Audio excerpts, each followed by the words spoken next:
Hi friends, ഇന്ന് നമുക്ക് ഒരു വാനില കേക്ക് ഉണ്ടാക്കിയാലോ. സാധാരണ ക്രിസ്മസ് ഒക്കെ ആകുമ്പോൾ നമ്മളെല്ലാവരും ബേക്കറിയിൽ നിന്നും പലതരം കേക്കുകൾ വാങ്ങാറുണ്ട്. എന്നാൽ ഈ കേക്കുകളെല്ലാം തന്നെ നമുക്ക് വീട്ടിൽ ഈസി ആയിട്ട് ഉണ്ടാക്കിയെടുക്കാനും പറ്റും. ഓവനോ ബീറ്ററോ ഒന്നും ഇല്ലെങ്കിലും നല്ല സോഫ്റ്റ് ആയിട്ടുള്ള കേക്ക് നമുക്ക് ഉണ്ടാക്കിയെടുക്കാനായിട്ട് പറ്റും. പിന്നെ കേക്ക് ഉണ്ടാക്കാൻ പഠിക്കുമ്പോൾ ആദ്യം പഠിക്കേണ്ടത് വാനില കേക്ക് ഉണ്ടാക്കാനാണ്. വാനില കേക്ക് ഉണ്ടാക്കാൻ പഠിച്ചാൽ പിന്നെ ഏത് കേക്ക് വേണമെങ്കിലും നമുക്ക് ഉണ്ടാക്കിയെടുക്കാനായിട്ട് പറ്റും. അതിന് മുമ്പായിട്ട് എൻ്റെ ചാനൽ സബ്സ്ക്രൈബ് ചെയ്യാനും ബെല്ലൈക്കൺ ക്ലിക്ക് ചെയ്യാനും മറക്കരുത്. ഇനി നമുക്ക് കേക്ക് ഉണ്ടാക്കാം. കേക്ക് ഉണ്ടാക്കുമ്പോൾ ആദ്യം ചെയ്യേണ്ടത് കേക്ക് ട്രേ റെഡിയാക്കുകയാണ്. അതിനായിട്ട് ട്രേയിലേക്ക് അല്പം ഓയിലോ ബട്ടറോ ഒഴിച്ചു കൊടുക്കാം.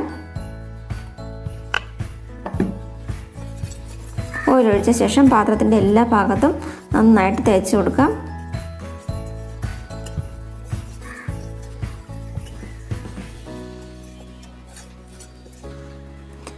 ഇനി ഒരു ബട്ടർ പേപ്പർ പാത്രത്തിൻ്റെ റൗണ്ടിൽ കട്ട് ചെയ്തിട്ട് പാത്രത്തിലേക്ക് വെച്ച് കൊടുക്കാം.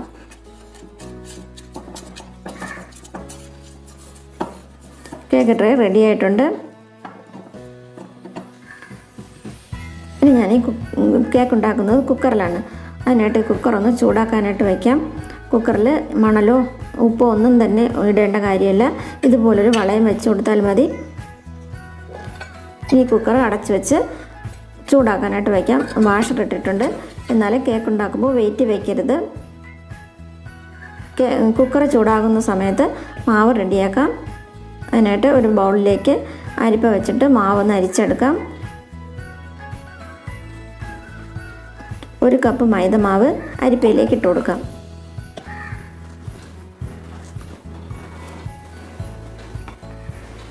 ഒരു ടീസ്പൂൺ ബേക്കിംഗ് പൗഡർ ചേർക്കാം. ഒരു നുള്ള് ഉപ്പ് ചേർക്കാം. ബേക്കിംഗ് പൗഡർ മാത്രം ചേർത്താൽ മതി, ബേക്കിംഗ് സോഡ വേണ്ട. ഇനി ഇതെല്ലാം കൂടെ നന്നായിട്ടൊന്ന് മിക്സ് ചെയ്ത് അരിച്ചെടുക്കണം. ഒരു 3 പ്രാവശ്യമെങ്കിലും ഇതുപോലെ മിക്സ് ചെയ്ത് അരിച്ചെടുക്കണം. ഈ മിക്സിങ് കേക്ക് ഉണ്ടാക്കുമ്പോൾ ഒഴിവാക്കരുത്. നന്നായിട്ട് മിക്സ് ചെയ്ത് കിട്ടിയാലേ കേക്ക് നല്ലപോലെ സോഫ്റ്റായിട്ട് വരുള്ളൂ. ഇതുപോലുള്ള അരിപ്പയൊന്നും വേണമെന്നില്ല. സാധാരണ നമ്മുടെ അരിപ്പ വെച്ചിട്ട് അരിച്ചെടുത്താൽ മതി.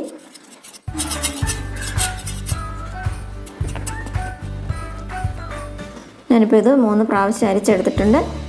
മാറ്റി വയ്ക്കും. മറ്റൊരു ബൗൾ എടുത്തിട്ട് അതിലേക്ക് മുട്ട പൊട്ടിച്ചൊഴിച്ച് കൊടുക്കാം.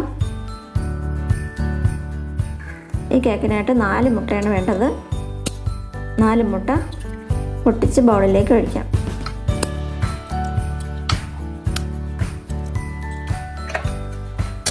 ഈ മുട്ട ഒന്ന് നന്നായിട്ട് അടിച്ചെടുക്കണം. അതിനായിട്ട് ഇതുപോലുള്ള വിസ്കോ അല്ലെങ്കിൽ ഇലക്ട്രിക് ബീറ്ററോ ഉപയോഗിക്കാം. ബിസ്ക്കറ്റാണെങ്കിൽ കുറേ സമയം വേണ്ടി വരും അടിച്ചെടുക്കാനായിട്ട്. നല്ലപോലെ പതപ്പിച്ചെടുക്കാനായിട്ട് പറ്റും. വിസ്ക് വെച്ച് അടിച്ചെടുക്കുകയാണെങ്കിൽ ആദ്യം മിക്സിയിൽ 1 മിനിറ്റ് ഒന്ന് അടിച്ച ശേഷം വിസ്ക് വെച്ച് അടിച്ചെടുക്കുകയാണെങ്കിൽ കുറച്ച് എളുപ്പമായിരിക്കും. ഞാനിപ്പോൾ ഇലക്ട്രിക് ബീറ്റർ വെച്ചിട്ടാണ് മുട്ട പതപ്പിച്ചെടുക്കുന്നത്. 1 മിനിറ്റ് ആദ്യം ഒന്ന് ബീറ്റ് ചെയ്തെടുക്കാം. ആദ്യം ലോ സ്പീഡിൽ പിന്നെ സ്പീഡ് കൂട്ടി ഹൈ സ്പീഡിലിട്ട് 1 മിനിറ്റ് ഒന്ന് ബീറ്റ് ചെയ്തെടുക്കാം.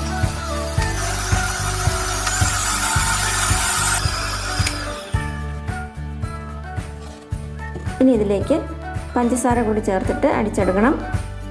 അതിനായിട്ട് 1/4 കപ്പ് പൊടിച്ച പഞ്ചസാര എടുത്തിട്ടുണ്ട്. പൊടിച്ച പഞ്ചസാരയാണ് 1/4 കപ്പാണ് വേണ്ടത്. 1 കപ്പ് മൈദമാവിന് 1/4 കപ്പ് പഞ്ചസാര വേണം ചേർക്കാൻ. പഞ്ചസാര കുറേശ്ശെയായിട്ട് ഇട്ടിട്ട് ബീറ്റ് ചെയ്തെടുക്കാം. മുട്ടയിൽ പഞ്ചസാരയും കൂടെ ചേർത്തിട്ട് ബീറ്റ് ചെയ്യുമ്പോൾ നന്നായിട്ട് പതഞ്ഞ് കിട്ടും. വിസ്ക് വെച്ചിട്ട് അടിക്കുമ്പോഴായാലും ഇതുപോലെ കുറച്ചൊന്ന് അടിച്ച ശേഷം പഞ്ചസാര ഇട്ട് വീണ്ടും ഒന്ന് അടിച്ചെടുക്കണം. പിന്നെ കേക്ക് ഉണ്ടാക്കുമ്പോൾ ഏറ്റവും പ്രധാനമായിട്ടുള്ളത് അളവാണ്. അളവുകൾ എപ്പോഴും കറക്റ്റായിരിക്കണം, കൃത്യമായിരിക്കണം. അളവുകൾ തെറ്റാൻ പാടില്ല. അതിനായിട്ട് മെഷറിംഗ് കപ്പും മെഷറിംഗ് സ്പൂണും വേണം കേക്ക് ഉണ്ടാക്കാനായിട്ട്. ഓവനും ബീറ്ററും ഒന്നും ഇല്ലെങ്കിലും മെഷറിംഗ് കപ്പും സ്പൂണും ഉണ്ടെങ്കിൽ നമുക്ക് കേക്ക് ഉണ്ടാക്കാനായിട്ട് പറ്റും. ഞാനിപ്പോൾ മുട്ട നന്നായിട്ട് അടിച്ച് വെച്ചിട്ടുണ്ട്. അതിലേക്ക് 1 ടീസ്പൂൺ വാനില എസൻസ് ചേർക്കാം. വാനില എസൻസ് ചേർക്കുമ്പോൾ മുട്ടയുടെ സ്മെല്ലെല്ലാം മാറിക്കിട്ടും. ഒരു 1/4 കപ്പ് സൺഫ്ലവർ ഓയിൽ ചേർക്കാം. വെജിറ്റബിൾ ഓയിലോ സൺഫ്ലവർ ഓയിലോ മാത്രമേ ചേർക്കാവൂ, അല്ലെങ്കിൽ ബട്ടർ ചേർക്കാം. ഇതിലേതെങ്കിലും മാത്രമേ ചേർക്കാവൂ. അല്ലാതെ വെളിച്ചെണ്ണയോ ഒലിവ് ഓയിലോ ഒന്നും തന്നെ ചേർക്കരുത്. ഓയിൽ ഒഴിച്ച ശേഷം ചെറുതായിട്ടൊന്ന് ബീറ്റ് ചെയ്തെടുക്കാം. ലോ സ്പീഡിലിട്ടിട്ട് ഒരു 1/2 മിനിറ്റ് ഒന്ന് ബീറ്റ് ചെയ്യാം. ഓവറായിട്ട് ബീറ്റ് ചെയ്യരുത്. ഇത്രയും മതി.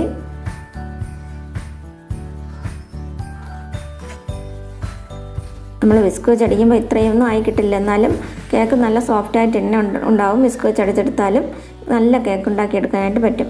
ഇനി നമുക്ക് മാവിട്ട് ഫോൾഡ് ചെയ്തെടുക്കാം.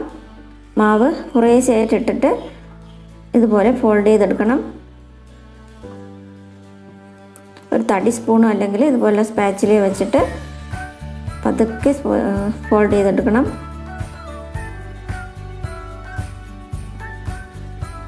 മാവ് കുറേശ്ശെയായിട്ട് മാത്രമേ ഇട്ട് കൊടുക്കരുത്. ഒരുമിച്ചിടുകയാണെങ്കിൽ കട്ട പിടിച്ചിട്ട് നമുക്ക് പെട്ടെന്നൊന്നും ഇത് ഫോൾഡ് ചെയ്ത് എടുക്കാനായിട്ട് പറ്റില്ല. അതുകൊണ്ട് കുറേശ്ശെയായിട്ട് ഇട്ട് വേണം വളരെ പതുക്കെ ഫോൾഡ് ചെയ്തെടുക്കാനായിട്ട്. ഞാനിപ്പോൾ വീഡിയോ സ്പീഡായിട്ട് കാണിക്കുന്നതാണ്. പതുക്കെയാണ് ഫോൾഡ് ചെയ്തെടുത്തത്.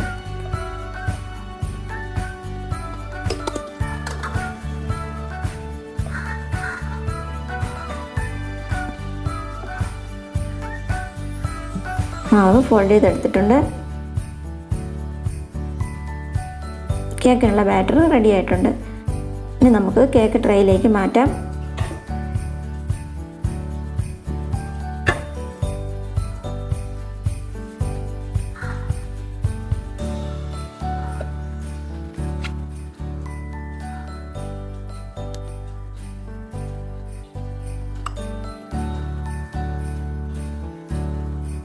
മാവ് ഇപ്പോൾ ഞാനിതിലേക്ക് 3/4 ഭാഗം മാവേ ഒഴിച്ചിട്ടുള്ളൂ. 1/4 ഭാഗം മാവ് കുറച്ച് കപ്പ് കേക്കിനായിട്ട് മാറ്റി വെച്ചതാണ്. മാവ് ഒഴിച്ച ശേഷം ഇതുപോലെ ഒന്ന് തട്ടി കൊടുക്കണം. അതിലുള്ള എയർ ബബിൾസൊക്കെ ഒന്ന് പോയി കിട്ടാനായിട്ട് ഇതുപോലെ ഒന്ന് തട്ടി കൊടുക്കണം.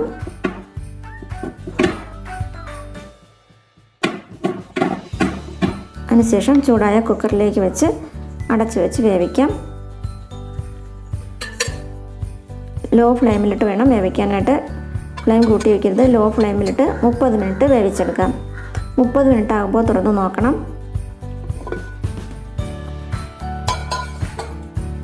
ഒരു ടൂത്ത് പിക്കോ അല്ലെങ്കിൽ പച്ച ഈർക്കലോ എടുത്തിട്ട് ഇതുപോലെ ഒന്ന് കുത്തി നോക്കാം. അപ്പോൾ നല്ല ക്ലീനായിട്ട് വരികയാണെങ്കിൽ കേക്ക് നന്നായിട്ട് വെന്തിട്ടുണ്ട്. ഇതിപ്പോൾ നല്ല ക്ലീനായിട്ടാണ് വരുന്നത്. മാവൊന്നും ഒട്ടിപ്പിടിച്ചിട്ടില്ല. കേക്ക് വെന്തിട്ടുണ്ട്. നല്ല സോഫ്റ്റും ആയിട്ടുണ്ട്. ഇനി കേക്ക് കുക്കറിൽ നിന്ന് മാറ്റാം.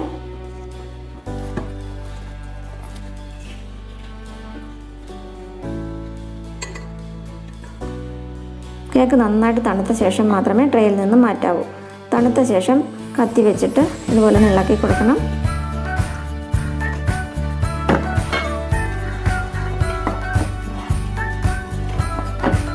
അതിനുശേഷം മറ്റൊരു പാത്രത്തിലേക്ക് മാറ്റാം.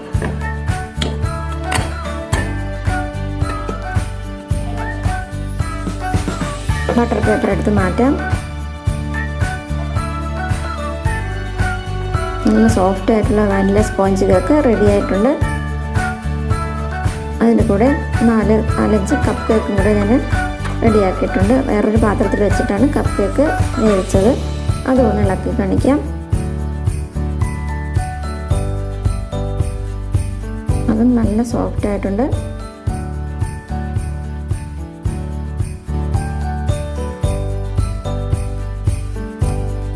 ഈ വീഡിയോ ഇഷ്ടമായെങ്കിൽ ലൈക്ക് ചെയ്യാനും ഷെയർ ചെയ്യാനും മറക്കരുത്. അതുപോലെ സബ്സ്ക്രൈബ് ചെയ്യണം. Thanks for watching.